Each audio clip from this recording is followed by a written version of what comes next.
থু, হাট বছরে এক মহাবিপদ। এক ব্যাগ খরচ করতে গেলে 1000 টাকা উধাও। কিরে ভাই কাহিনী কি? লুঙ্গি নিচে আবার প্যান্ট। আর কইস না, লোন নিলাম, কিস্তির টাকা থাকে না, কখন কিস্তি এসে ঘাড় মারছে ভেতরে, লুঙ্গি খুলে নাই, তাই ডাবল পড়ছি, কোনো রিস্ক নেই, বুঝিস নেই। কিস্তির ডেট আসলেই এলাকা ফাঁকা হয়, মেয়ে মানুষ গেলা বাড়িতে থাকে আর ভাতার গেলা পালায়। আল্লাহ রে, ও ভাই, এই রে কিস্তিলার সাথে মুখোমুখি রে, এরা আর সময়ও নাই। ও ভাই, আমি কি আপনার ভাসুর হই? আমার দিকে দেখা যায় না? ওই টাকা নেওয়ার সময় তো 4-5 বার হাত দিয়ে স্যাপ দিয়ে গনে নাও, দেওয়ার সময় কি ঘা হয়? এই এদিকে ঘর। থু, ভাই ওই রকম করেন না, আমি খুব সমস্যার মধ্যে আছি, আমি আপনার টাকা দিয়া দেবো নি। বাহ, এই কথা তুমি বিগত 10-12 বছর ধরে কইয়া আসতেছো। দাঁড়াও তো দেখি ব্যাগের মধ্যে কি নিছো। বাহ, খুব ঢকের বাজার করেছো যে, তরকারি মন্ডা মিঠাই খুব কিনেছো। আবার ওইদিকে বাড়ির মেয়ে লোকের গায়ে বিরাট সেন্টের বাসনা, আবার বাহারিয়া শাড়ি। যাও যাও, আমি এগুলা বাজারে ফেরত দিয়ে টাকা নিয়ে তোমার কিস্তিতে লেখা রাখমনি।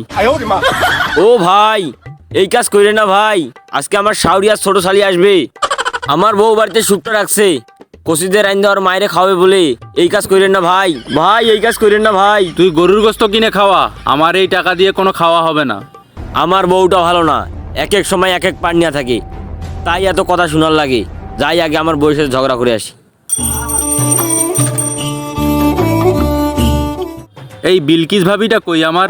ফর্সা করে না গুচা করে ওই ভাবিটা কই আমার? ভাবির নামটা যেন কি? কুলছুম।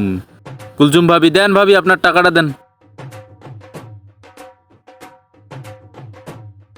তারপরে কেডা জানি, ও নার্গিস ভাবি, দেন ভাবি টাকাটা দেন।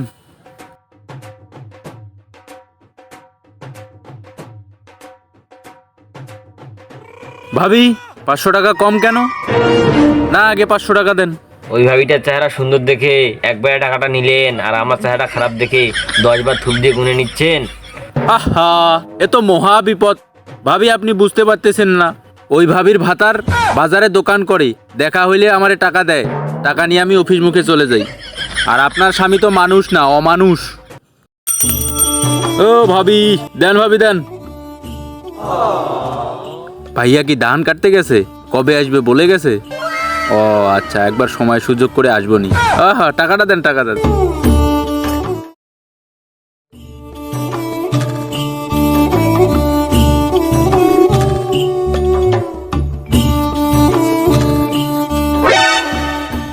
বাপু, তুমি গরু খাবার দিচ্ছ?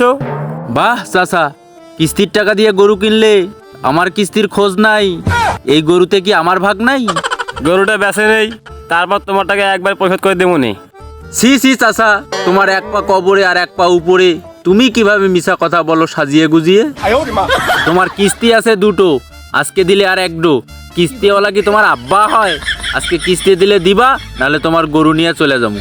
আরে বাবা, ধান কাটি নাই, কারির দাম, এদিকে তোমার চাষির না পেশার ঔষধ কিনতে হয়। এছাড়া আমার চাকরি বাঁচার উপায় নাই।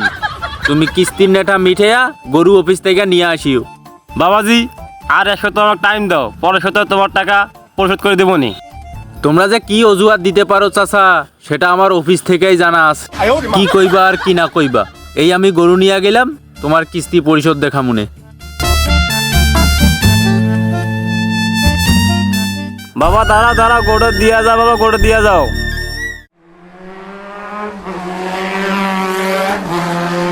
কিরে, ওটা কুলছুম না? আমার বউ কিস্তলা সেগুলো কি করে? ও ভাই দাঁড়ান দাঁড়ান।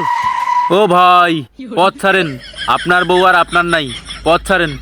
কুলছুম, তুই আমার সাথে অন্য জায়গায় বিয়ে করছিস? আহা হা হা, বউ অন্যজনের সাথে চলে যাচ্ছে দেখি বুকটা ফেটে যাচ্ছে। ওই যে টাকাগুলা স্যাপ দিয়ে গনে নিয়ে চলে গেলা, আর দেখা নাই। তা ধান কাটতে গেইছো, কিস্তির টাকাগুলা পাঠাই দেওয়া যায় না? তোমার বউয়ের মুখ দেখে কি আমি পানি খাবো? তার থেকে প্রতিদিন আসার চেয়ে তোমার বউকে নিয়ে চলে যাচ্ছে।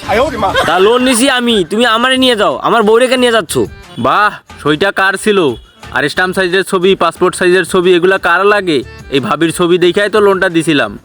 কিস্তির টাকা আমি দিয়ে দেবো না, আপনি বউটা রাখা যান, মানিজ্যতের ব্যাপার বুঝেন না। তোমার মানিজ্যত ধুয়ে তো আমি পানি খাবো না ভাই। অফিসে এসে টাকা পরিশোধ করে দিয়ে বউ নিয়ে যাইয়েন। অফিসে আসেন টাকা নিয়ে। এই ভাবি একটু শক্ত করে ধরেন তো। হ্যাঁ, এ কি বললো? শক্ত করে ধরো মানে? তবে যত যাই হোক ভাবি, আমার এই সময় কি মনে পড়তেছে জানেন? এই পথ যদি না শেষ হয় তখন কেমন হইতো তুমি কও তো।